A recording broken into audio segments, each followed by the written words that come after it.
Hi, Andrew here, and today I gotta hand it to Blackface Hitler. Yes, I'm going to give credit where credit is due and give Pierre fucking Elliott fucking Trudeau's loins least glorious outpouring his proper due. Never in my life have I seen a man with the talent that this man has. He opens his mouth and stupidity pours forth like water over Niagara Falls. Congratulations, Blackface. You are a genuinely amazing, infinite source of infinite stupidity. What am I talking about this time?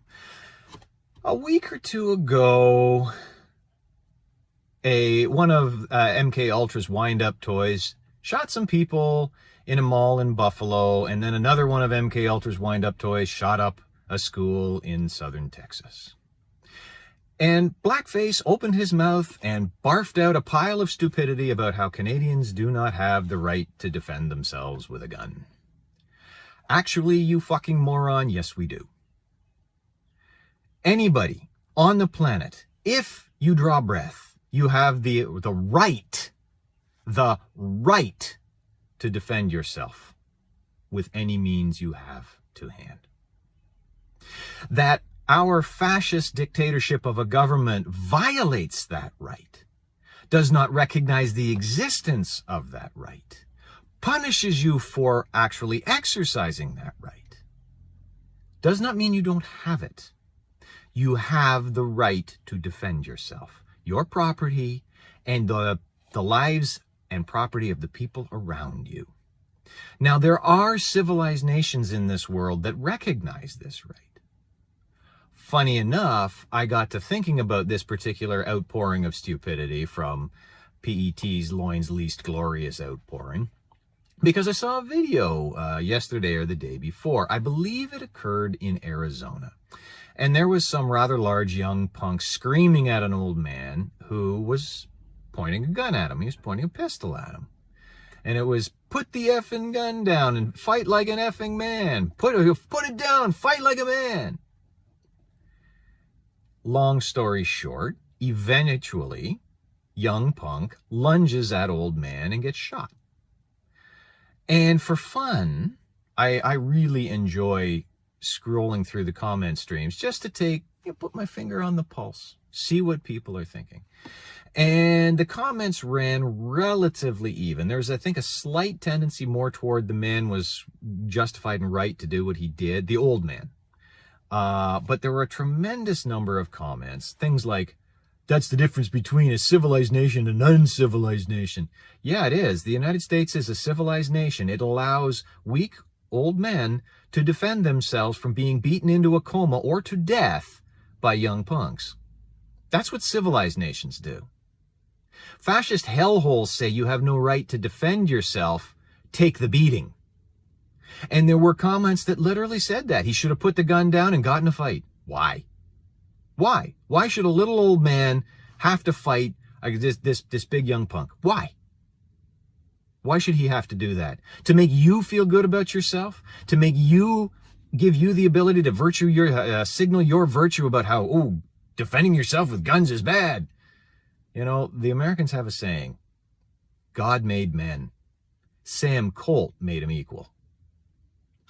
The notion that he should have holstered his weapon or tossed it to the ground and taken a beating because the other guy was unarmed is complete horseshit. And it was complete horseshit for one simple reason. Well, actually, for a number of reasons. But here's simple reason number one. The guy wasn't unarmed. First off, if you see the video from a different angle, you see he has a knife in his belt. So he actually was armed. He had a knife. And I should make a video on the FBI's 21-foot rule. But long story short is that at the distances that these two men were, this conflict took place over 10 feet. It is the FBI's finding that the man with the knife is more dangerous than the man with the gun at that distance. The old don't bring a knife to a gunfight. At those distances, it's don't bring a gun to a knife fight. The guy was armed. The punk was armed.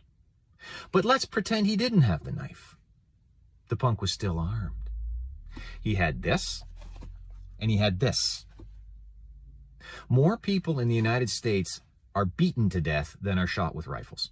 Fists cause more death in the United States than rifles. We hear all about the mass shootings with rifles, but you don't hear about the beatings to death. Well, he could have backed away. He did, repeatedly. Did you not watch the goddamn video? He took a step back. The punk stepped in. He took a step back. This happened at least 5 steps before the kid took off his shirt and jumped and got shot. Well, he could have turned around and walked away. Oh, right. A little bit of background. The punk had a restraining order, or the old man had a restraining order against the punk. He was in violation of a restraining order. The guy's already committed a crime. You think he's going to give up his plan to beat the old man? I don't think he was going to give up his plan to beat the old man. Turn his back on him? And get smacked in the back of the head? No. Or is he to assume that the punk will then won't pick up a rock and bash his head in? Oh, just keep backing away. Oh, do you have eyes in the back of your head? Can you see where you're going? He backs away far enough, he trips, falls down, and cracks his own head. The most serious hockey injury I ever witnessed was a simple collision between 2 players skating backwards. They were going like this, their legs connected, and one guy went over and his head bounced off the ice. He had a concussion that put him out pretty much the rest of the season, and that's with a helmet on. If he wasn't wearing that helmet, he might have ended up dead.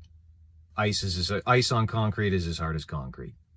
You want the old man to backtrip and smash his own head in so that you can signal your virtue about the evils of guns? None of which addresses even the most basic point of all.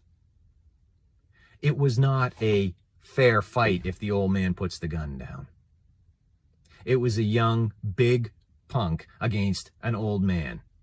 You think that's fair? I think the only thing the old man did wrong was he only shot him once. He let him live.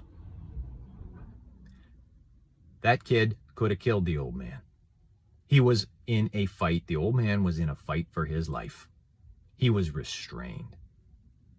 So, Blackface, you may say we don't have the right to defend ourselves. We do. We absolutely have the right to defend ourselves. No restrictions, unfettered. A man's trying to harm you, you use whatever force is necessary. Unfortunately, that right is not codified in our law because our law is garbage. And we don't have the privilege, perhaps is the way to say it. The right we have, but we also have a government that doesn't recognize it and regularly violates it. But only a stupid man is unable to make that distinction. Right, Blackface? So, thank you very much for watching. Like, subscribe, comment, share. You know, you go down there and do the things. That was my time. Now, it's your time. And in the meantime, take care of yourself. And you'll see me soon.